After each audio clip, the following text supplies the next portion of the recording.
All right, let's talk about developers. You know the image, right? Headphones on, buried in code, just kind of waiting for the next ticket to land on their plate. But what if I told you that whole picture is, well, it's completely wrong?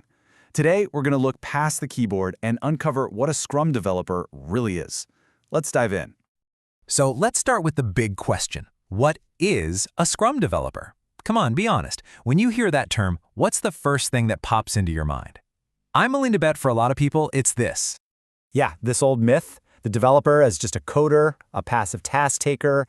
Someone waits for a manager to assign them something. They pop on the headphones and poof, they vanish into the matrix. But here's the thing. In a real high-functioning Scrum team, that idea isn't just a little off. It's completely backwards. So let's bust that myth right now. The reality is so much more powerful. It all comes down to one word: ownership. See, a great Scrum developer isn't just writing code. No way. They are the engine of the team. They're the ones who actually turn a great idea into something real, something you can actually use. And just think about that for a second. An engine. An engine isn't passive, right? It doesn't just sit there waiting. It's the part that creates all the power, all the movement. That's exactly the role of the developer in Scrum. They're fully accountable for creating high-quality, working pieces of the product, not just banging out lines of code. And what does that engine produce? Well, it's something we call the increment. This is the absolute heart of what they're accountable for.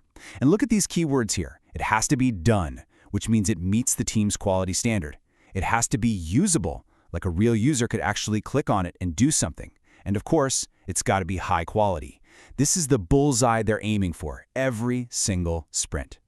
And when we say ownership, we mean total ownership. They own the actual increment. They own the plan for the sprint. They own the technical quality. They even own how the work gets done.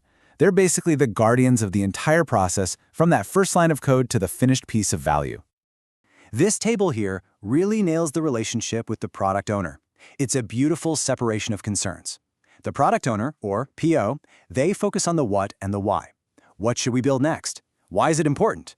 The developers, they are the absolute experts on the how. How do we build this thing in a smart, high-quality way? It's a partnership, plain and simple. Okay, so we've established they're the engine, but what does that look like day to day? What's the actual playbook for this engine in action? Well, it's not just one thing. It's this constant cycle. Yeah, of course, they're building, testing, and integrating. That's the core. But just as critical is the other stuff, like helping refine the backlog for what's coming up, talking with the PO to make sure everyone's on the same page, and, this is a big one, really participating in all the Scrum events. And I really want to hammer this point home. Scrum events, like the daily Scrum or sprint planning, they are not status meetings. Developers aren't just there to report in. They're not passengers on some bus tour. No, they are the drivers. They're the ones with their hands on the wheel, inspecting how things are going and making adjustments to make sure they hit that sprint goal. But of course, that engine doesn't run in a vacuum. Great development is a team sport. Success really hinges on strong collaboration. In fact, there are 3 relationships that are absolutely key to keeping everything running smoothly. And each of these relationships has a really specific job. With the PO, it's all about that what versus how partnership to deliver value. With the Scrum Master, it's about raising flags early, getting help to clear any roadblocks. And with stakeholders, it's about showing them the real working product and getting that crucial direct feedback. It's a whole ecosystem. All right, let's switch gears a bit. I want to do a quick rapid-fire playbook of the do's and don'ts. We're going to look at some super common traps, what we call anti-patterns, and then contrast them with what real excellence looks like. Okay, first anti-pattern, and it's a huge one: waiting for the PO or a manager to assign work. The second you see developers just sitting around waiting for a task to be handed to them, you know the team has lost that crucial ingredient of self-management. Because here's the reality. Great teams pull work. They don't have it pushed on them. They look at the sprint backlog together as a team and decide, okay, what's the most important thing we can do right now to hit our goal? Then they grab it and get to work. Next up, another classic anti-pattern, working in silos. The whole back-end versus front-end divide, the "that's not my job" attitude. Man, when you hear that kind of language, it is a massive red flag that the team isn't really a team. The reality is that Scrum demands cross-functional teamwork. It's about swarming on a problem, everyone jumping in to help get one piece of work all the way across the finish line to done. The whole team wins or loses together. There's no in-between. And one more for you. This one's critical. Treating the sprint review like it's just a demo. A one-way show and tell, where developers present and everyone else just nods. This completely misses the point and turns a super valuable meeting into a boring presentation. The reality is, the sprint review is meant to be a working session. It's about collaboration. You put the increment in front of stakeholders to get their raw, honest feedback. You inspect it together, and then you adapt your plans for the future based on what you just learned. It's all about realignment. Okay, so if we're not just passive code monkeys, how do we actually measure success? What should the scoreboard for a really high-performing development team look like?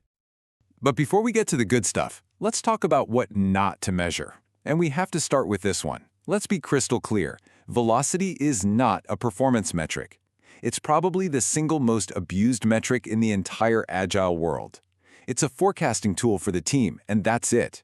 It doesn't measure how hard they're working or how good they are, period. So if not velocity, then what?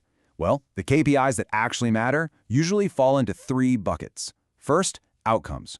Are we actually making an impact? Are people using what we build? Second, flow. How quickly can we get an idea from someone's head into a user's hands? And third, quality. Is our stuff stable, or are we constantly fighting fires? These are the things that tell you if you're winning. When you boil it all down, this is the ultimate goal. The mission is simple. Deliver something usable and valuable every single sprint. Meet the sprint goal even if the world gets chaotic and the plan changes. And above all, own quality from start to finish. Never compromise. So I'm going to leave you with one last question to think about. Take a hard look at your team or your role and ask this honestly. Are you just building features, just checking boxes? Or are you a true engine of value, owning the outcome and actually driving the product forward? Because that answer, that makes all the difference in the world.